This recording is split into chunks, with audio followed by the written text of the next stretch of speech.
Muy buenos días, buenas tardes o buenas noches, dependiendo del lugar donde se encuentre.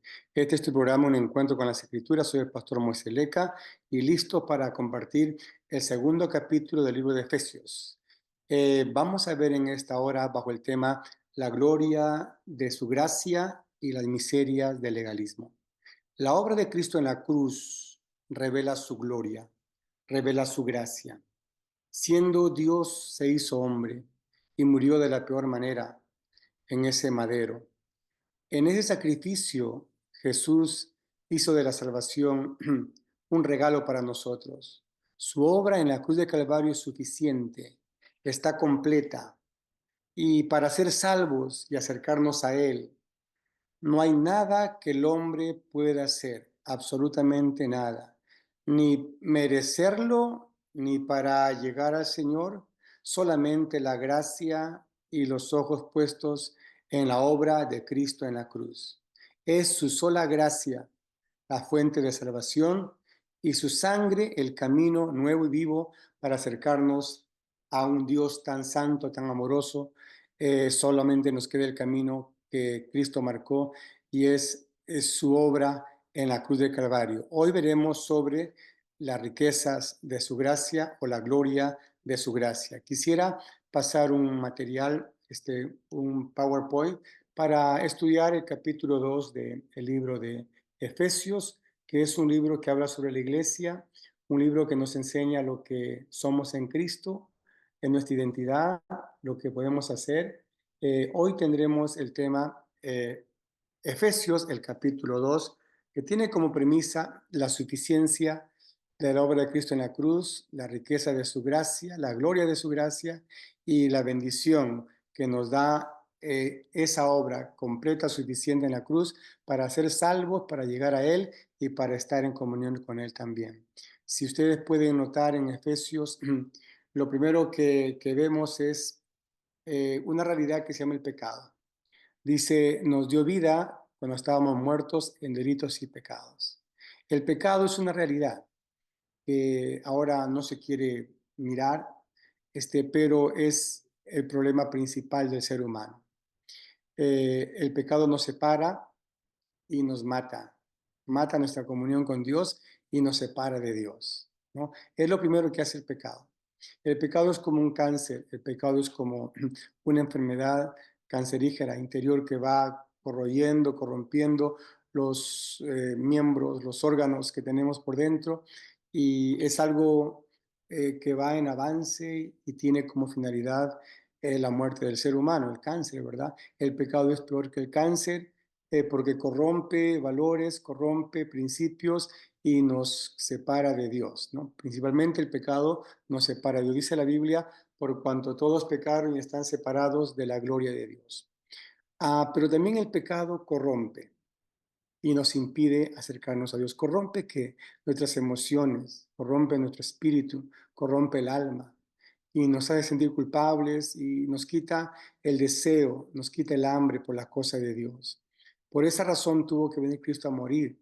Si el pecado no fuera grave, Cristo no hubiera venido a esta tierra a dar su vida por nosotros, ¿no? El pecado también nos hace errar al blanco. El hombre que está en pecado siempre quiere lograr cosas y nunca lo logra porque el pecado en su definición etimológica es errar al blanco, ¿no? Hamartía, errar al blanco. Siempre está intentando el hombre ser feliz y nunca, nunca lo puede lograr. El pecado nos hace infelices porque dice la Biblia, no hay paz para el impío y lo que el impío teme, eso le va a venir. Entonces el pecado, aparte que es transgresión, desobediencia, es una lepra, hace estas cosas, ¿verdad? Mata y nos separa de Dios, corrompe y nos impide acercarnos al Señor, nos hace cerrar al blanco y nos impide ser felices, ¿no? David en el Salmo 51 habla del pecado como una lepra, ¿no? Habla del pecado como una mancha, habla del pecado como algo horrible que lo secó, como una enfermedad. Dice, mientras callé y estuve en pecado, me sequé, mis huesos se secaron, se estremecieron y mi verdor se convirtió en secada de verano. Es importante tener en cuenta las dimensiones y la gravedad del pecado. También habla, dice Efesios, que nos dio vida. Dice, nos dio vida cuando estábamos muertos en delitos y pecados. Estábamos muertos. Hay una triple muerte. La muerte física, que es la separación del espíritu del cuerpo, cuando el corazón deja de latir. El doctor dice, este hombre ya es cadáver. Tu espíritu salió del cuerpo, entonces es la muerte física, ¿no? La muerte espiritual es la separación del hombre con Dios por causa del pecado, ¿no?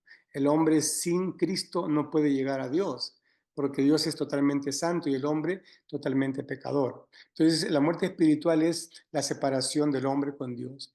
Y la muerte eterna es la segunda muerte, que también se le conoce como el juicio final y la condenación eterna, cuando un día diga Dios, no está tu nombre acá en el libro de la vida, maldito, y va a ser lanzado al lago de fuego que arde con azufre. Esa es la muerte segunda. Entonces, hay tres tipos de muerte: la muerte física, la muerte espiritual y la muerte eterna. Ahora dice Pablo que nos dio vida, no vida. Hay también tres tipos de vida. La vida espiritual, cuando nosotros recuperamos la comunión con Dios a través del perdón por la sangre de Cristo; a la vida abundante, cuando tenemos la plenitud de Dios en nosotros; y la vida eterna. Pero le agregaría a esto también la vida biológica. La vida biológica se produce cuando nacemos, fruto del amor de nuestros padres. Tenemos la vida biológica, unos son XX, otros son XY. En cuanto a los cromosomas, se determina si eres hombre o mujer. Esa es la vida biológica, pero hay una vida espiritual. Y acá Pablo habla sobre la vida espiritual, dice que nos dio vida cuando estábamos muertos en delitos y pecados. Entonces, esa es la maravilla de la salvación. Cuando naces de nuevo, recibes la vida espiritual. El nuevo nacimiento es el requisito para entrar al cielo. No significa nada ser religioso o practicar un dogma o tener una filosofía. Es bueno humanamente, pero para entrar al cielo tienes que nacer de nuevo. Y esto te da la vida espiritual, te conectas con tu Creador, amas la iglesia, lees la Biblia, entiendes la Biblia, te gusta alabar a Dios, estás en paz con tu prójimo. Es la vida espiritual, una vida que brota como un río, como un manantial. Es un torrente que tú no puedes detener. Es la vida espiritual, una comunión íntima con Dios. La vida abundante, Jesús dijo, el ladrón vino para hurtar, matar y destruir, pero yo vine para que tengan vida y una vida en abundancia. Es la plenitud. Vivir en Cristo y vivir la vida a su plenitud. Es la vida, yo creo que es la mejor vida, la vida de primera clase, de primer nivel. Es una vida que tiene la presencia del Espíritu Santo, la llenura del Espíritu Santo, el fruto del Espíritu. Hay gozo, paz, benignidad, templanza, bondad, mansedumbre, amor. Es increíble la vida plena que Dios te puede dar a través del nuevo nacimiento. Y la vida eterna, dice Juan 3:16, de tal manera amó Dios al mundo que envió a su único Hijo para que todo aquel que en él crea no se pierda, mas tenga vida eterna. Dios nos ha hecho salvos, nos dio la salvación. La salvación es estudiada por la soteriología, un segmento de la teología. En nuestra salvación, la iniciativa la tuvo Dios. Dice Jesús, no me elegisteis a mí, yo los elegí a ustedes para que lleven fruto y para que vuestro fruto permanezca y para que lleven mucho más fruto. Dice, no buscamos a Dios porque el hombre es incapaz, ¿no? Según Calvino, el hombre es totalmente depravado y no puede buscar algo bueno. Entonces Dios se encargó de venir y de buscarnos. Nos encontró, nos llamó, nos salvó, nos limpió y nos dio una nueva naturaleza. Esta salvación es fruto de su amor. Dice, de tal manera amó Dios al mundo, que envió a su único Hijo. La motivación es el amor. Y dice la riqueza de su misericordia. Y básicamente su gracia, su gracia. Dice, somos salvos por gracia, por medio de la fe, no por obras para que nadie se gloríe. El tema que se va a tratar en esta enseñanza básicamente va a ser la gracia de Dios, no por obras para que nadie se gloríe. Porque dice que estábamos sin Cristo antes, éramos esclavos de la corriente del mundo, conforme a la príncipe de la potestad del aire. Éramos desobedientes, hijos de desobediencia, sin voluntad propia, no teníamos voluntad propia. Éramos personas que no había en nosotros nada que sea bueno, no había nada que sea bueno en nosotros.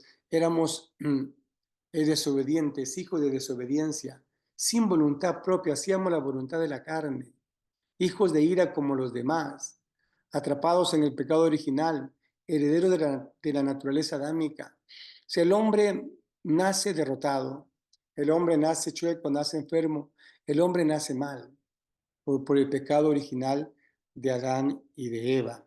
Entonces necesitamos de un Salvador, necesitamos de alguien que venga y nos dé la mano. Dice que en otro tiempo estabas así, en ese tiempo de la ignorancia, en ese tiempo de la esclavitud, en ese tiempo de la rebeldía. Nosotros no podíamos obedecer a Dios. No había forma de obedecer a Dios y no había ninguna manera de llegar al cielo ni de escoger servir a Dios. No podíamos, estábamos descalificados, ¿no? Estábamos sin Cristo. Pero Cristo vino y ahora dice que estamos con Cristo. Nos ha puesto en una posición muy importante. Ahora estamos con Cristo. La palabra con Cristo es muy importante. Y si alguno está en Cristo, nueva criatura es. Pablo dice, todo lo puedo en Cristo que me fortalece. Jesús dijo en Juan 15, yo soy la vid, ustedes son los pámpanos. El que permanece en mí, este lleva mucho fruto. La salvación tiene que ver con Cristo. Y no es un asunto de guardar dogmas o ser de una denominación, sino de estar con Cristo. Estar con Cristo es la vida. Estar con Cristo es vivir el cielo en esta tierra. Entonces, ahí está la clave. No es un asunto de religión, es un asunto de relación. Estar con Cristo. Cristo dijo, separados de mí, nada puedes hacer. Ahora dice, nos ha resucitado. Nueva vida. Y dice Efesios capítulo 2 que nos ha sentado con Él en los lugares celestiales. Antes estábamos en el suelo, rodábamos, estábamos golpeados por el pecado, sin esperanza, sin futuro, y ahora Cristo nos elevó a lugares celestiales y juntamente con Él estamos en una posición de privilegio. Miramos al enemigo de arriba para abajo. Antes lo mirábamos de abajo para arriba, parecía un gigante, Satanás, que no podíamos vencerlo jamás. Nuestros deseos eran más fuertes que nosotros. El pecado nos inundó y no podíamos ser libres de eso. Pero Cristo en la cruz rompió con el poder del pecado y anuló el acta que nos eran desfavorables a nosotros y ahora nos sentó en lugares celestiales. ¿Qué significa eso? Que podemos disfrutar de Cristo. Podemos disfrutar de la nueva posición que tenemos en Cristo. Y nos ha hecho embajadores, dice Efesios capítulo 2, embajadores, representantes de Cristo en esta tierra. Qué maravillosa relación que ahora tenemos con Cristo según Efesios capítulo 2. Pero el pasaje principal de Efesios capítulo 2 es el verso 8. Dice, porque por gracia sois salvos, por medio de la fe. Ahora, la palabra por qué es una conjunción de causalidad, ¿no es cierto? Por gracia, porque por gracia, por es una preposición que es como un agente, dice, ¿no? El medio, el canal, porque por gracia. O sea, la gracia es la causa de la salvación y el medio es la fe, sencillo. Y la gracia, dice Pablo, es un don de Dios. Añadir obras a la cruz es una herejía y un insulto a la sangre de Cristo. Para ser salvos no necesitamos hacer obras. Las hacemos porque ya somos salvos. Para acercarnos a Dios es solo a través de Cristo. Su obra es más que suficiente. No hay hombre, velo o rito, solamente Cristo.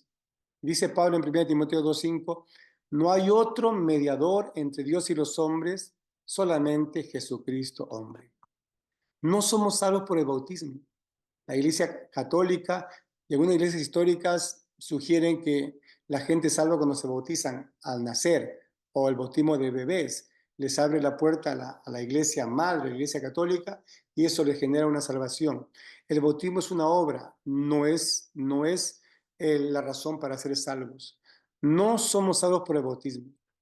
No nos bautizamos para ser salvos. Nos bautizamos porque ya somos salvos. La obra de Cristo en la cruz es totalmente suficiente. Hay una predicadora cubana, una tal Difón, que habla de la gracia del 60%, y es mm, una herejía. Sostiene que para ser salvos necesitamos solamente el 60% de la gracia. Y el 40% lo logramos nosotros. Y incluye en ese 40% el bautismo, la Santa Cena y el velo.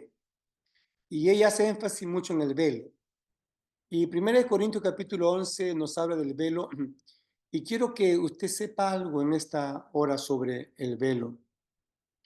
Este mandato Pablo le da a una sola iglesia, la iglesia más carnal, la iglesia donde había incesto, fornicación, adulterio y pecados innombrables, celos, pleitos y divisiones, al punto que los problemas de la iglesia se iban a tratar en los tribunales mundanos. O sea, la iglesia de Corinto llegó a ser un sinónimo de carne, al punto que muchos teólogos mencionaban que cuando la gente decía vamos a hacer cosas de la carne, decían vamos a corintianizar. Al ser una iglesia tan carnal, Pablo le puso esa regla solamente a esa iglesia. No pasó con Efesio, con Filipos, con los Gálatas o los tesalonicenses, con ninguna otra iglesia. Solamente a esta iglesia que era muy carnal le puso la regulación del velo, ¿no es cierto? Solamente esta iglesia. Ahora quiero que entiendan, no se puede hacer doctrina de una sola parte de la Biblia. La hermenéutica nos exige ver la totalidad de la Biblia para llegar a hacer un dogma o hacer una doctrina, ¿no es cierto? Porque no se puede tratar casos aislados sin ponerlos como una doctrina. El velo no da acceso a la presencia de Dios. No hace más espiritual a las personas. No protege tu oración en relación a los ángeles, como dice Corintios. No hace más sujeta a las mujeres al marido por ponerse un velo. La sujeción y la humildad y la obediencia es un asunto interno del corazón y no es algo externo. Entonces tenemos que entender bien claro eso. Si la gente usa velo, que lo use. Y la gente que no usa velo está bien también, porque eso no tiene ningún poder mágico. Eso no puede usarse como algo de superstición, fetichista o algo sincretista. Para llegar al trono de Dios, solamente la gracia de Dios es suficiente, total, completa. No hay nada más que hacer. No hay nada más que ponernos. Cristo es el camino, la verdad y la vida. El único medio para llegar al cielo es Cristo. No se le puede añadir un trapo, una obra, un rito, no se le puede añadir. Eso se llama herejía. Es algo muy terrible porque hace vana y nula la sangre de Cristo. Así que es muy importante, y quisiera ahondar sobre el velo porque es un tema muy controversial. Repito, una regulación cultural para una sola iglesia, la iglesia de Corinto, donde había incesto, pecados innombrables, pleitos y contiendas, y entonces Pablo le pone la regulación del velo. Además, era algo cultural porque en ese tiempo, en ese lugar, a las mujeres que se les rapaba eran las rameras o mujeres que tenían una inmoralidad sexual tremenda. Entonces, para que la gente en la iglesia no murmure, si entraba una persona con su cabeza rapada, entonces la carne se iba a encender. Y Pablo le impone a esa iglesia la regulación del velo para traer paz a toda la congregación. Porque ahora, y dice Corintios, no hay sexo, no hay varón ni mujer, todos somos en Cristo una sola cosa. Y Pablo dice en Corintios también capítulo 11, en los versos finales, que para la mujer el velo es su cabello. Entonces hay que tener mucho cuidado porque para entrar a la presencia de Dios para orar, no tienes que ponerte nada afuera. Tienes que pedir perdón en tu corazón a Dios, limpiar tu corazón, que su sangre preciosa te limpie, y eso es más que suficiente. Dice en Hebreos capítulo 10, acerquémonos a Dios con un corazón sincero, con una fe auténtica y purificado el corazón de cualquier mala conciencia. No te ayuda en nada un trapo en tu frente si tienes rencor en tu corazón, tienes amargura, tienes odio, tienes celos, tienes envidia. Eso no te ayuda en lo más mínimo y no es algo que te puede exonerar para entrar a la presencia de Dios con un corazón sucio. Lo único que te limpia es la sangre de Cristo. Lo único que te hace capaz para entrar a su presencia es que Jesucristo es el camino nuevo y vivo. Su sangre que derramó en la cruz de Calvario es más que suficiente. La Iglesia Católica también usa el velo y les exige a las mujeres en las procesiones usar velos y también echar los saumerios. Así que no es una práctica solamente de Corinto. ¿Qué es el velo? Es una tela o un trapo, ¿no? Ahora, si quisiéramos ser más literales, habría que usar el velo musulmán, ¿no? No lo que ahora se usa, ¿no? Esos velos que lo pueden usar, no está mal y tampoco se puede seguir como una doctrina, porque no tiene ningún poder mágico, un trapito encima de la frente de las mujeres, no les da acceso al cielo, no las hace más espirituales, no les hace más sujetas al marido, no, sencillamente tenemos que rescatar, según la hermenéutica, el símbolo. O sea, la sujeción al marido tiene que ser algo principal, pero no tiene nada que ver con el velo.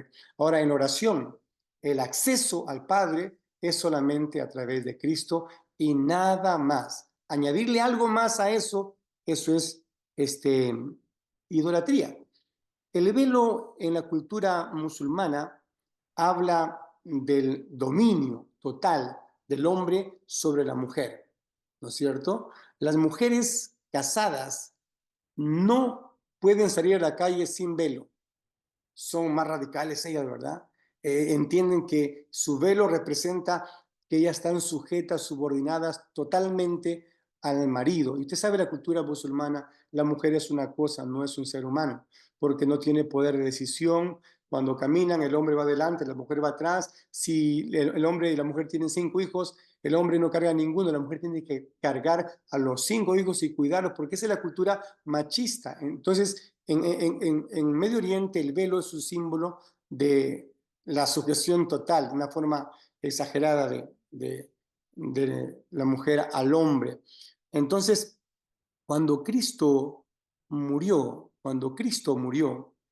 ese velo del templo se rasgó de arriba para abajo. Quería decir que ya no es lo que tú haces o lo que te pones para llegar al cielo, sino lo que Cristo hizo viviendo la cruz, morir por tus pecados y darte la libertad, lo que te da acceso, libertad y lo que te da la dignidad para entrar a la presencia de Dios.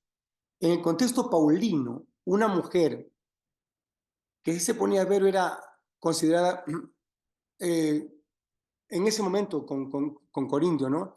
Que estaba de repente buscando no molestar a la congregación, no exacerbar la carne en la congregación.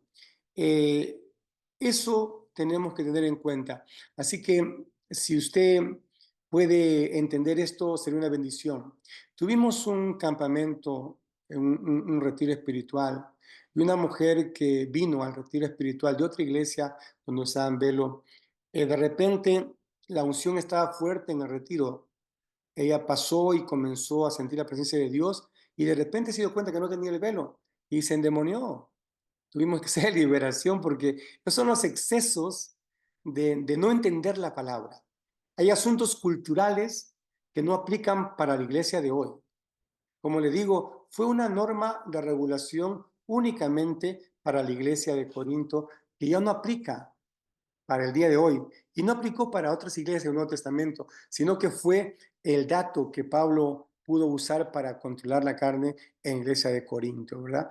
Lo único que nos da acceso a Dios es el sacrificio de Cristo en la cruz de Calvario.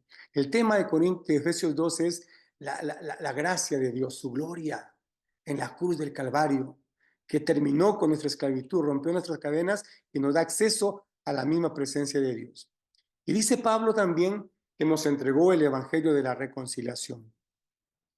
Nosotros éramos incircuncisos, no éramos pueblo. Vivíamos sin Cristo, vidas miserables, sin esperanza y sin paz.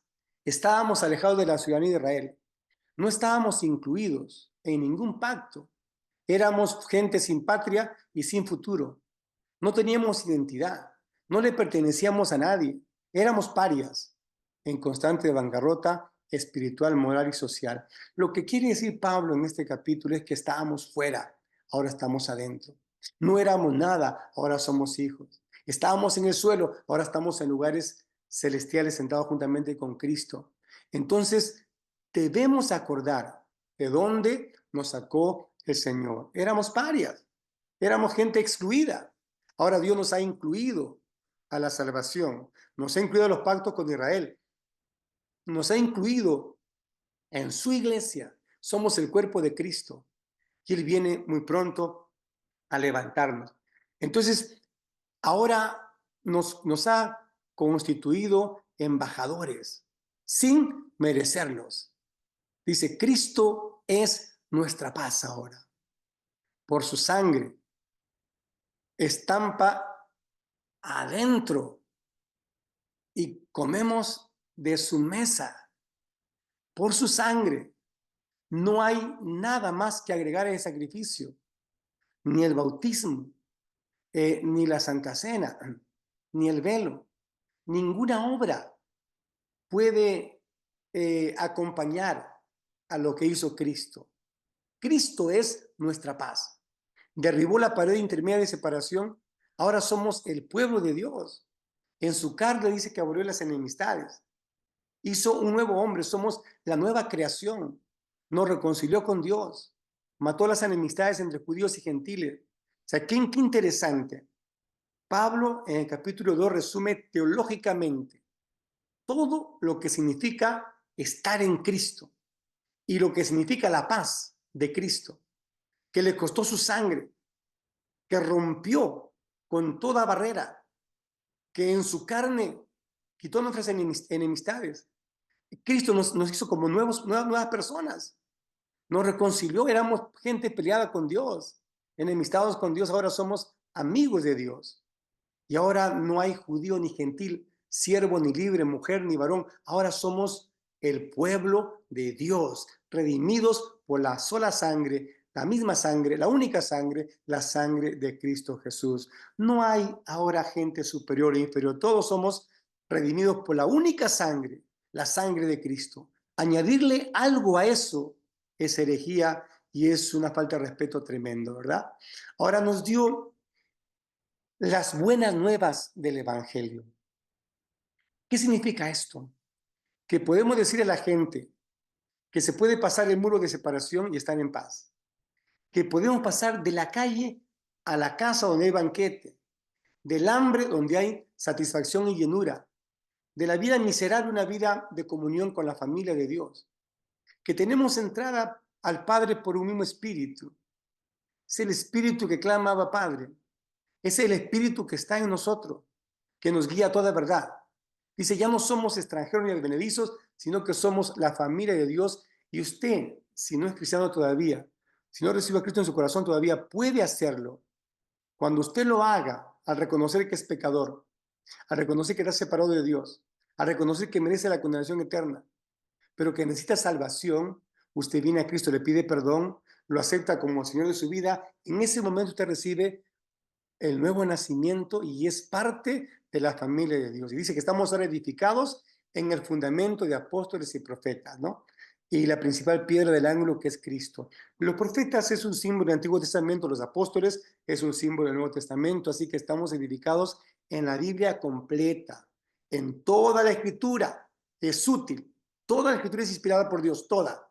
No podemos desmembrarla ni interpretar la parte que me gusta y dejar otra parte que ya no me gusta. Toda la Escritura es inspirada por Dios. Dice ahora que somos un templo santo. Y Pablo añade en Corintios que somos el templo y morada del Espíritu Santo. Por eso Dios abomina la fornicación, el adulterio y pecados contra natura. Dios no la tolera y dice la palabra en Romanos que los que practican tales cosas no heredarán el reino de Dios, ¿verdad?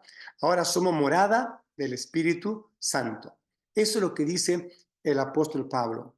Y quiero ya terminar quiero finalizar este pequeño estudio y vamos a decirle de todo corazón que el Evangelio de Jesucristo es el mensaje de la gracia. El Evangelio de Cristo es el mensaje de la salvación. El Evangelio de Cristo es la victoria para nosotros, es la buena noticia. Nosotros tenemos en nuestras manos la riqueza, la gracia y el poder de salvación. Dice el apóstol Pablo en Romanos 1:16, no me avergüenzo del Evangelio porque es poder de Dios para salvación a los que creen, al judío y también a todos los gentiles. Así que voy a concluir viajando hacia 2000 años atrás y colocándonos al pie de la cruz, colocándonos allá y mirando a Jesús sufrir todo lo que sufrió, y si podemos escuchar la última palabra que dijo, consumado es. Allí Cristo satisfizo la santidad que el Padre requería de nosotros. Ahí Él llevó todo nuestro pecado y todo nuestro problema humano. Eso fue más que suficiente. Si tú pones tus ojos en Cristo y tu confianza en Cristo, puedes ser salvo, eres salvo. Porque dice, somos salvos por gracia, por medio de la fe. Entonces, las riquezas de su gracia, la gloria de su gracia, tiene un punto central, la cruz. Allí manifestó que te ama. Allí hizo el trabajo el Señor Jesús. Por más de 8 horas estuvo clavado, semicolgado, semidesnudo. Y ahí fue clavado en la cruz por tus pecados. Allí terminó con tu derrota. Ahí terminó con tu pecado. Y para acercarte a Dios, Él fue el que hizo la obra. Cuando Cristo murió, el velo del templo se rasgó de arriba para abajo, diciendo que ahora podemos entrar con libertad al lugar santísimo, sin ninguna obra, sin ningún velo, sin ningún sacrificio de ovejas. Ahora hay un ministerio de sumo sacerdocio superior, que dice en la carta de Hebreos, es ese ministerio de Cristo, sumo sacerdote para siempre. No hay necesidad de matar ovejas ni de hacer obras, solamente poner nuestros ojos en Cristo Jesús, el autor y consumador de la fe. Ahí está la gloria de su gracia, la riqueza de su gracia, que hace nulo las miserias del legalismo. El legalismo te impone a hacer cosas para ser salvo. Te impone a hacer cosas para llegar a Dios. No lo tienes que hacer. Cristo pagó todo por ti. Y en Él tú eres un más que vencedor. Dios te bendiga. Será hasta la próxima.